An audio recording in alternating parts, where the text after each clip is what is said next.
ಹಾಳ್ಬಿಡಿ.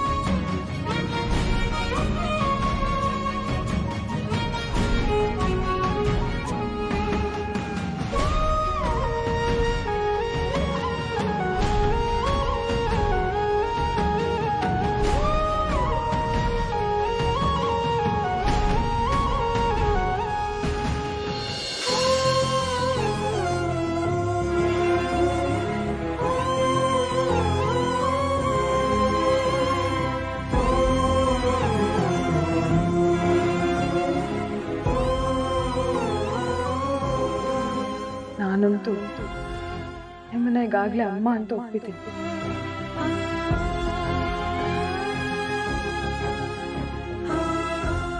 ಆ ಕೈ ಜೊತೆಲಿ ನಡೆಸ್ತಿದ್ದ ಆ ಕೈ ಕೈಯಾರ ನಾನೇ ಕಿತ್ಕೊಂಡೆ. ದೇವ್ರೆ, ಪಾಪ ಮಗುಗೆ ಯಾವ ಥರದ ಕಷ್ಟನೂ ಕೊಡಬೇಡ. ಕೊಟ್ರೆ ಎಲ್ಲ ಕಷ್ಟನೂ ನನಗೆ ಕೊಡು. ಯಾಕಂದ ಇಷ್ಟು ದೊಡ್ಡ ನೋವನ್ನ ಅದು ಹೇಗೆ ಸಹಿಸ್ಕೊತಿದ್ಯೋ ಏನೋ. ದೇವ್ರೆ, ಅವಳನ್ನು ಕಾಪಾಡು.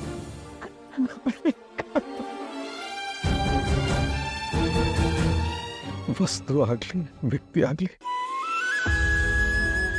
ಕೈಲಿದ್ದಾಗ ಅದರ ಬೆಲೆ ಗೊತ್ತಾಗಲ್ಲ.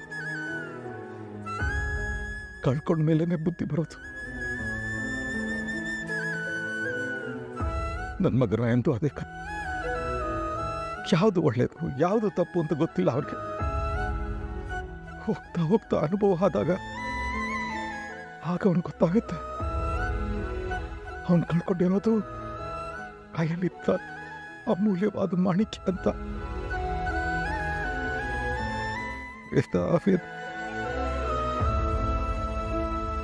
ವೇದ, ತುಂಬಾ ನೆನಪಾಗ್ತಿದ್ಯಾ ಕಣ. ಇಷ್ಟು ದಿನ ನನ್ನ ಜೀವನನೇ ತುಂಬಾ ಕಷ್ಟ ಅನ್ಕೊಂಡಿದ್ದ, ಆದ್ರೆ ಈಗ ಗೊತ್ತಾಗ್ತದೆ ನನಗಿಂತ ನಿನ್ ಜೀವನ ಎಷ್ಟು ಕಷ್ಟ ಇದೆ ಅಂತ.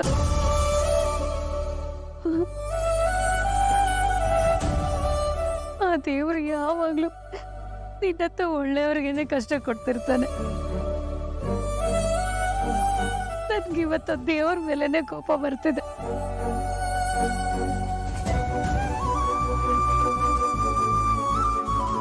ಇವಾಗ್ಲಾದ್ರೂ ನೀವೆಂತ ಹೀನ ಸ್ಥಿತಿಲಿದ್ದೀರಾ ಅಂತ ಗೊತ್ತಾಗ್ತಿದ್ಯಾ ನಿಮಗೆ? ಕ್ಯಾನ್ಸರ್ ಅನ್ನೋದು ಮನುಷ್ಯನ ಒಂದೇ ಏಟಲ್ಲಿ ಸಾಯಿಸಿದ್ರೆ, ಸೋಮಾರಿತನ ಅನ್ನೋದು ನಿಮ್ಮನ್ನ ನಂಬಿಕೊಂಡವ್ರನ್ನ ಇಂಚಿಂಚಾಗಿ ಹಿಂಸೆ ಕೊಟ್ಟು ಸಾಯಿಸುತ್ತೆ. ಈ ಜಗತ್ತಿನಲ್ಲಿ ಎಲ್ಲ ಹೆಣ್ಣಿಗೂ ಸುಂದರವಾದ ಸ್ಥಾನ ಇದೆ. ಆ ಸ್ಥಾನ ಈ ಮನೆಯಲ್ಲಿ ನಮ್ಮೆಲ್ಲರ ಮನಸ್ಸಲ್ಲಿ ನಿನಗೂ ಇತ್ತು ವೇದ. ಆದರೆ ಗೊತ್ತಿಲ್ಲ, ನಿನ್ನ ಕೆಲವು ಒಳ್ಳೆತನ ನಮಗೆ ಯಾರಿಗೂ ಅರ್ಥನೇ ಆಗಲಿಲ್ಲ ಅನಿಸುತ್ತೆ. ಆದರೂ ನೀನು ಹೀಗೆ ದಿಢೀರಂತ ನಿರ್ಧಾರ ತಗೊಂಡು ಮನೆ ಬಿಟ್ಟು ಹೋಗ್ಬಾರ್ದಾಗಿತ್ತು. ಅದು ವೈಯಕ್ತಿಕವಾಗಿ ನನ್ನ ಮನಸ್ಸಿಗೆ ತುಂಬ ನೋವಾಗ್ತಿದೆ ವೇದ.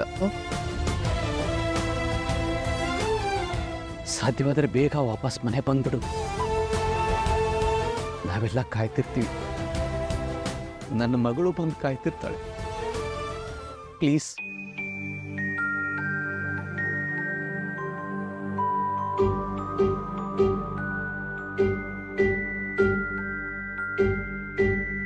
ಕರುಮದ ಕಲ್ಲನು ಎಡವಿದ ಮನುಜನ ಬೆರಳಿನ ಇನ್ ಮುಂದೆ ಅವರು ಈ ಮನೆಗೆ ಮಗ ಆಗ್ತಾರೆ. ಹಗೆಯಲಿ ಕೋವಿಗೆ ಅದು ನನ್ನ ಜವಾಬ್ದಾರಿ. ತಲೆ ಕೊಡೋ ಮರುಳರ ಗುಡಿಯಲಿ ದೈವವೂ ಕಾಯ. ನಾನೇನೇ ಮಾಡಿದ್ರು ಕತ್ತಲನು ಈ ಮನೆ ಒಳ್ಳೇದಕ್ಕೋಸ್ಕರ. ಚೀಟ ದೀಪ ಊರೂರನ್ನೇ ಸುಡುವಂಥ ಜ್ವಾಲೆಯಾಯಿತೇನೋ.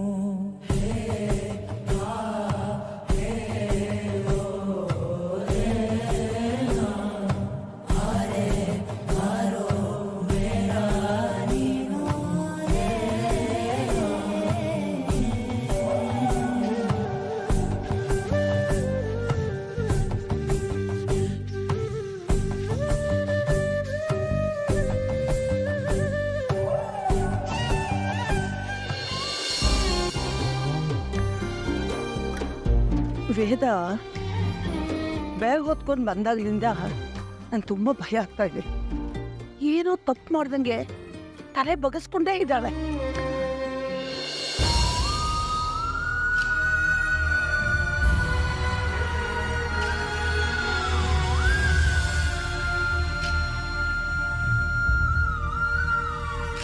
ವೇದ ನನ್ನ ಸೊಸೆ ಅಲ್ಲದೆ ಹೋದ್ರು ನಿಮ್ಮ ಮಗಳಾಗಿ ಕಳಿಸ್ಕೊಡೋ ಜವಾಬ್ದಾರಿ ನಂದು.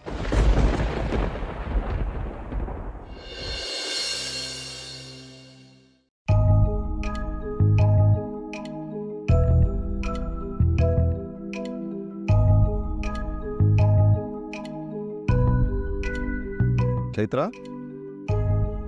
ನಿನಗೆ ವಿಷಯ ಗೊತ್ತಾಯ್ತಾ? ವೇದ ಮನೆಗೆ ವಾಪಸ್ ಬಂದಿದ್ದಾಳಂತೆ. ಲೋಕಿ ಹೇಳಿದ್ರು. ಮತ್ತೆ ಆರಾಮಾಗಿ ಕೂತಿದ್ಯಾ ನೀನು?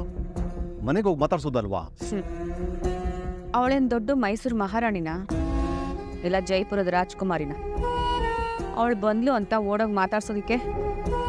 ಅವಳು ಮಾಡಿರೋ ಮರ್ಯಾದೆಗೆ ಅವಳು ಮುಖ ನೋಡೋಕ್ಕೂ ಇಷ್ಟ ಇಲ್ಲ ನನಗೆ. ಈಗ ಅಂದ್ಬಿಟ್ರೆ ಹೀಗಮ್ಮ.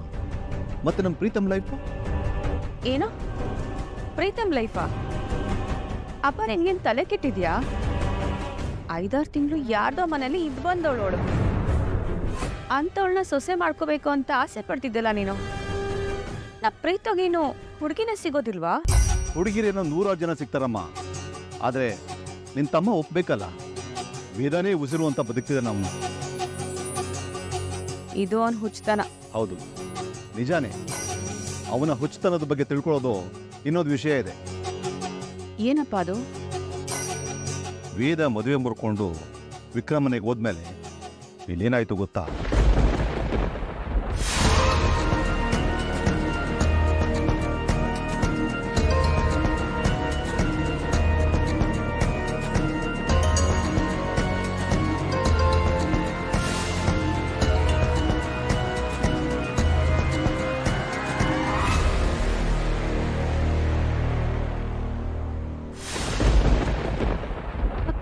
ನೀವೇನು ಹೇಳ್ತಿದ್ದೀರಾ? ಹೌದು ಚೈತ್ರ,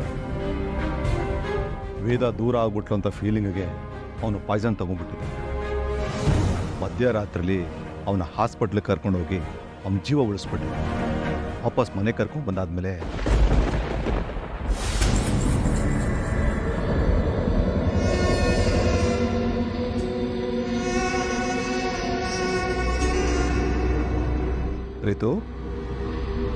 ಪ್ರೀತಮ್ ತಗೋ ಜ್ಯೂಸ್ ಕುಡಿ.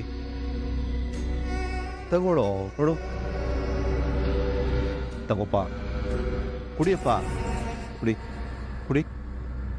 ನೋಡು, ಹಠ ಮಾಡಬಾರ್ದು. ಕುಡಿ ಕುಡಿ ಪ್ರೀತು.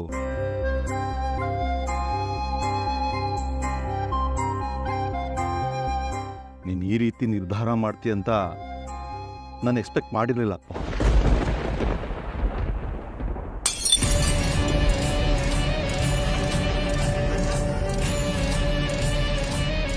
ವೇದ ನನ್ನ ಜೀವ. ಅವಳಿದೆ ನನ್ನ ಬದುಕೋದಾಗಲ್ಲ. ಚಿಕ್ಕ ವಯಸ್ಸಿಂದ ವೇದನೆ ನನ್ನ ಹೆಂಡತಿ ಅಂತ ಬದುಕ್ತಾ ಬಂದಿದ್ದೀನಿ. ಈಗ ಯಾವನೊಬ್ಬ 3rd ಕ್ಲಾಸ್ ನೋಡಿ ಅವಳಿಗೆ ತಾಳಿ ಕಟ್ದಾನ ಮಾತ್ರಕ್ಕೆ ಅವಳು ಅವನ ಹಿಂದೆ ಹೋಗ್ಬಿಟ್ರ ನಾನೇನು ಮಾಡಲಿ? ಆಫ್ಟರ್ ಆಲ್ ಒಂದು ತಾಳಿದಾರ ಕೊಟ್ಟಿದ್ದ ಬೆಲೆನ ಅವಳು ನನಗೆ ಕೊಡ್ಲಿಲ್ವಲ್ಲಪ್ಪ, ನನ್ನ ಪ್ರೀತಿ ಕೊಡ್ಲಿಲ್ವಲ್ಲಪ್ಪ. ಆಗಿದಾಗೋಯ್ತು ಕಣೋ. ಮರ್ತ್ಬಿಡು ಅವಳ. ಏನಂದೆ? ಅವಳನ್ನ ಮರೆಯಕ್ಕಾಗಲ್ಲ ಅಂತ ತಾನೇ ನಾನು ಪಾಯ್ಸನ್ ಕುಡ್ತಿದ್ದು. ಆ ಅಪ್ಪ ಅಪ್ಪ ಅಪ್ಪ ಸಾರಿ ಅಪ್ಪ. ವೇದನ್ ಹೆಸರು ಕೇಳ್ತಿದ್ದಂಗೆ ನನ್ನ ಹಾರ್ಟ್ ಬಿಟ್ಟು ಹೇಳ್ಬಿಡ್ದಪ್ಪ. ಅಪ್ಪ ಸಾರಿ.